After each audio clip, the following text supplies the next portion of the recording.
হয়তো 7-10 দিন রে ভাই এদিক সেদিক হইতে পারে, কিন্তু জগৎ থেকে যাবার কোনো সময় কেউ বেঁধে দিতে পারবে না। সেদিন আমি একটা স্থানে কীর্তন করছি, ভক্তগণ 4টা যুবক ভাই কারে করে আমার কীর্তন দেখতে আসলে যাবার সময় তারা মৃত্যুর কুলে ডলে পড়বে। এই আপনাদের মৌলভীবাজারের সন্তান কোকাবাবু কীর্তনী আপনারা চিনবেন, পঞ্চেশ্বরে। এই 3 দিন আগে ওনার এলাকায় কীর্তন করলাম, ঘুমের মধ্যে মারা গেলেন রে ভাই। একসাথে পাগলা ঠাকুরের আখড়ায় কীর্তন করছি, ওনার কন্যা সন্তানকে ডাকছে, বাবা পূর্ণা দিতে যাবে না?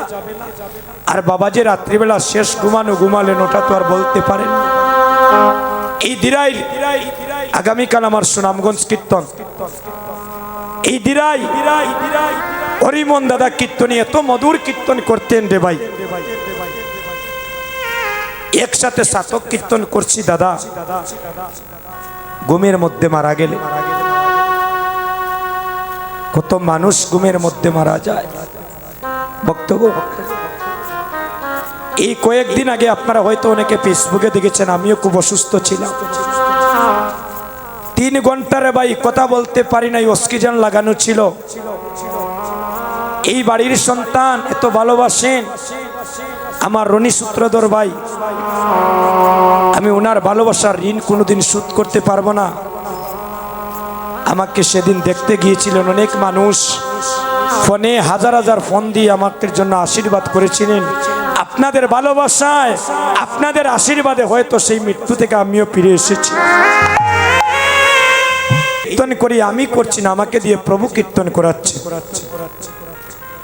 এখানে যে অগণিত ভক্তগণ আসলেন, দেখি একজন বক্তব্যকে হাত দিয়ে বলেন যে আপনি এসেছেন।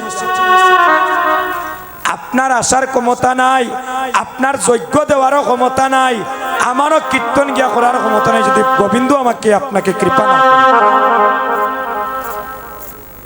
উনি চলাইতেছেন আমরা চলি, উনি কথা বলাচ্ছেন আমরা কথা বলি, উনি ভালো মন্দ বিচার করে জগতে চলাফেরা করাচ্ছেন আমরা করি, উনি যেদিন ডাক দিবেন আমরাও সবাই চলে যেতে হবে।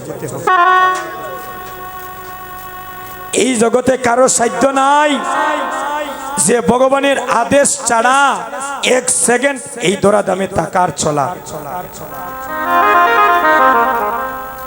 সুধীজন মাতৃমণ্ডলীগণ,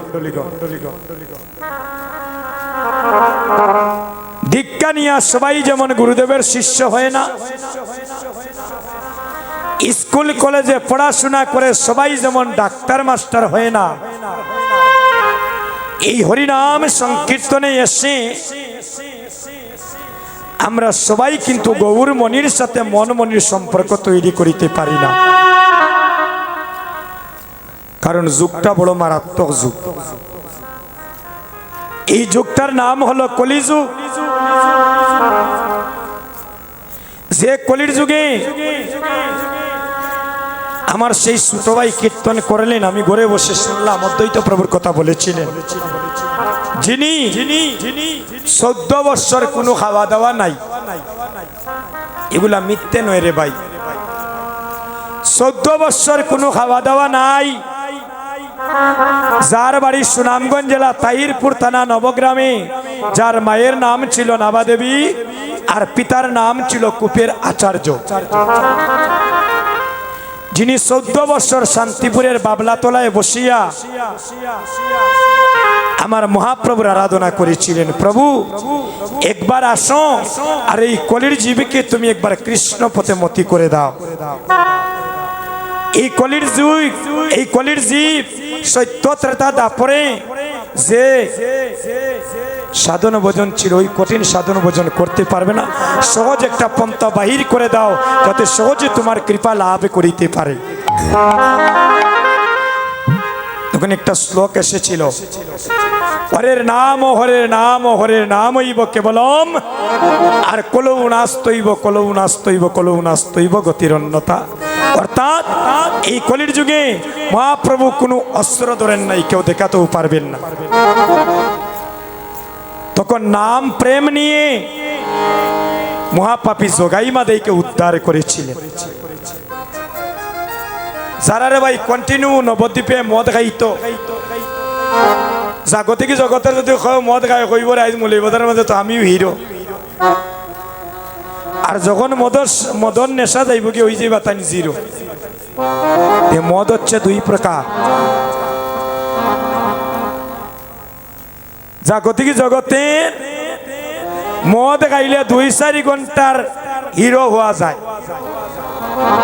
পরে দেখবা যখন নেশা দিব কইব নাইকল গাছ তোলে রাইটও কাটাইলাম রে। আর কেউ যদি কৃষ্ণ নামের নেশা করিতে পারে ওই নেশা জন্ম জন্মান্তরের জন্য।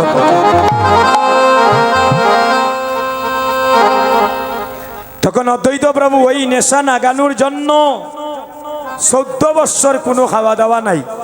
বুঝতে পারছেন? আমরা মাসে 2টা একাদশী রাখি না, ইবুর যন্ত্রণায় আর ভালো লাগে না। আসাম আজ যেখান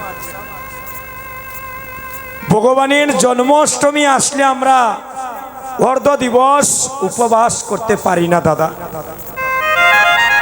বিশ্বকর্মা পূজা, সরস্বতী পূজা বুঝাতে আমার ছেলে মেয়ে বড় বিপদে পড়ছে, তাই পড়ে তাই রাখো। আমি কেন রাখতাম? আমার তো আর পড়া লেখা নাই। এলা কোনো কথা আসেনি? দেবতার সবাই ব্রত পালন করে, এটাও সবার মঙ্গল হয় দাদা। দেখো ওই দিন আগে সরস্বতী পূজা গেছে না নি? আমি তো কীর্তনে ছিলাম, এক পরিবারে দেখি একটা মেয়ে 14 বছর বয়স, সে খুব মনোযোগ দিয়ে ব্রত পালন করছে আর পিতামাতা করে সেবা করতেছে। আমাদের কর্তব্য কি? পিতামাতা ভগবানের কাছে প্রার্থনা করতাম যে মাগো আমার সন্তানটা পড়ালেখার জন্য মনোযোগী হয়। আমরাও তোমার চরণে শরণ নিলাম।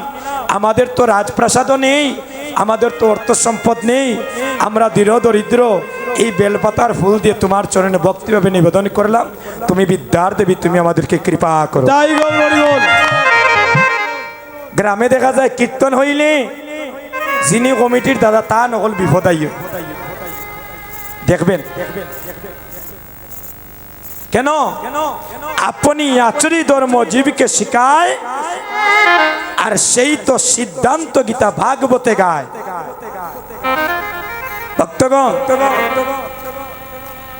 রাজপ্রাসাদে বানিয়ে রাখলে ভগবান আসবে না, সেখানে যদি ভক্তের প্রেম মিশ্রিত সেখানে না থাকে।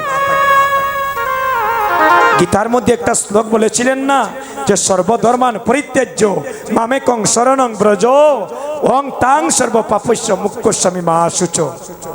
অর্থাৎ একদিন অর্জুনকে বলেছিলেন, অর্জুন আমি ভক্তের বোঝা কাঁধে করে বাড়িতে নিয়ে যাই, যদি ভক্ত সেটা প্রেম মিশ্রিত দ্বারা, করুণার দ্বারা, ভক্তি দ্বারা সেটা যদি আমার কাঁধে তুলে দেয়। কিন্তু আমরা মানবে জন্ম পাইয়া এমনে ভজনে যোগ্য দেহ পাইয়া এই দেহটা একদিন গৌরীর সেবায় লাগেল না রে। এমনে সাদের মানবে জন্ম এ যুবক বন্ধুগণ আর হবে না। 84 লক্ষ জুনি ভ্রমণে করে পেয়েছি মানবে জন্ম। একবারে যদি দেহ থেকে হাওয়াটা বাইর হয়ে যায়, তোমাকে 4 জনে কাঁধে করে জনমের মতো শ্মশানে ঘাটে নিয়ে যাবে, যেখানে একবারে মানুষ গেলে আর ফিরে আসে না রে ভাই।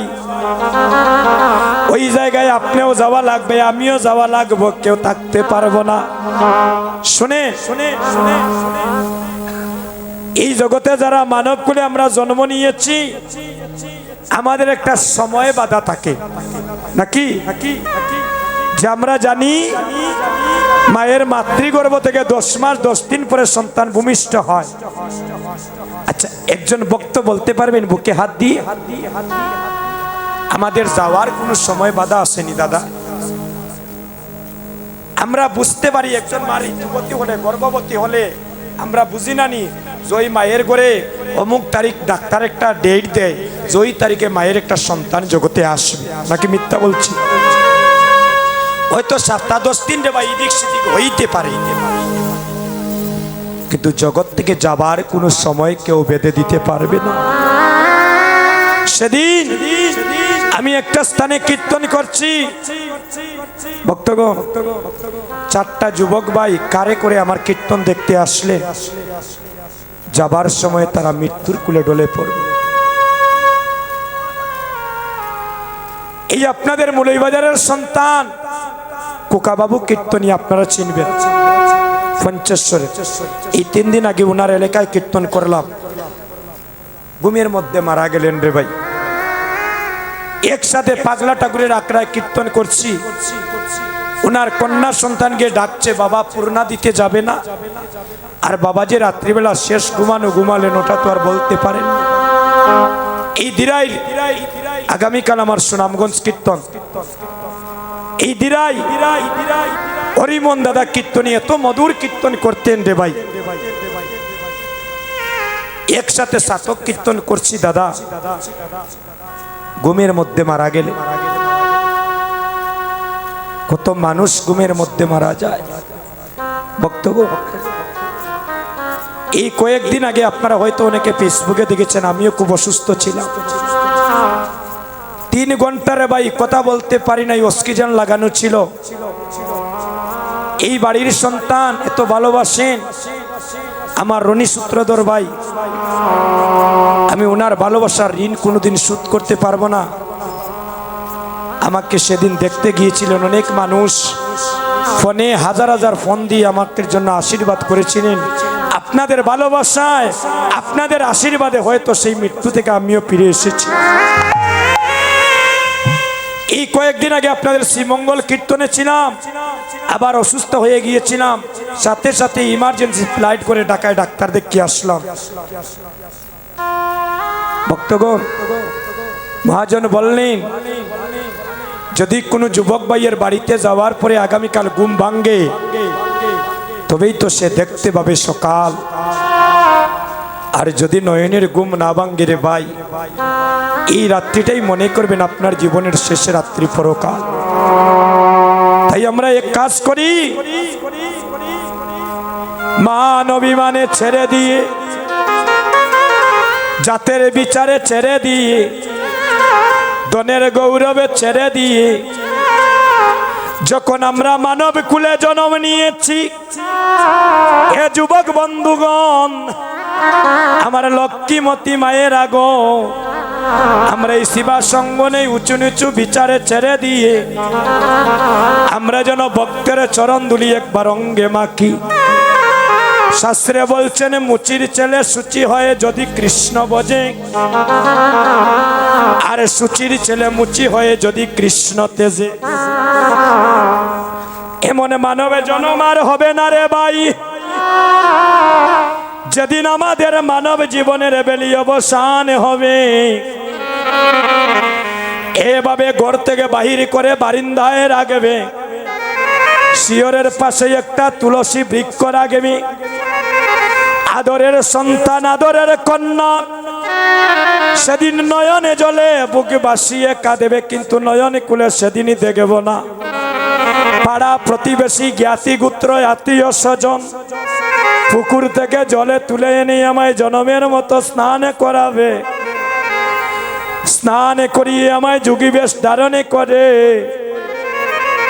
আমার গলায় দিবে পুষ্পমালা, গলায় দিবে পুষ্পমালা।